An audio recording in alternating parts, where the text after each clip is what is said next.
are a number of things that are happening which I think are not just commendable, but we hope will come to fruition soon enough. I look at the NESG's work, especially with the National Assembly. NASBA, the National Assembly Business Environment Roundtable. And if you look at some of the legislation going through the National Assembly today, especially those pieces of legislation that deal with infrastructure, in my view, they are potentially huge game changers.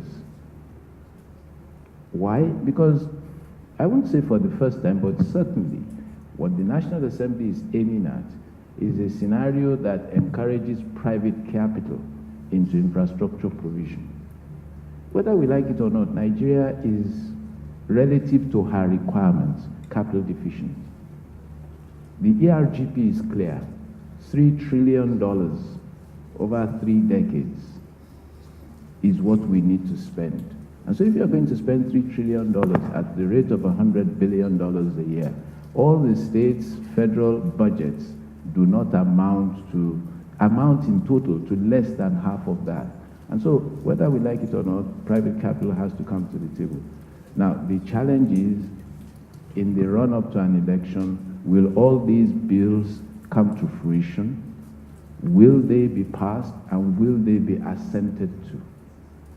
For me, the omens look good in the sense that we have seen a concentration by the government on things that ease or promote the ease of doing business.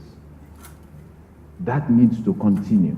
Nigeria, we've made 24 points gain, another 24 points in each of the next 2 to 3 years, fundamentally transforms the nature of this economy. Fundamentally, too, if we decide on whether or not the price mechanism and the role for the price mechanism and private capital. And so, as we look, we are clear from the NESG that the outlook is bright. But we must not make the same mistake that we have done in the past, where growth has not been accompanied by development, unless has it been inclusive. Which is why the theme or the special focus of this report is not just about saying we can grow, we need to grow, but focusing on the inclusiveness of that growth. You cannot have a population that is 79% below the poverty line. That's far too high. It's just too high. I was in a conversation yesterday where a friend reminded me that what we now term the Arab Spring started in the least expected areas. And so you can then imagine how our own at 79% poverty kind of looks like. And so what this report has sought to do is not just to highlight the growth opportunities, the brightening nature of the outlook, but also to draw the attention of public and private policymakers to the fundamental challenge of ensuring inclusion. That it is only by inclusion, by ensuring inclusive growth, that Nigeria's cohesiveness can be assured. It is only by ensuring cohesive growth that peace can come. It's only by ensuring cohesive growth.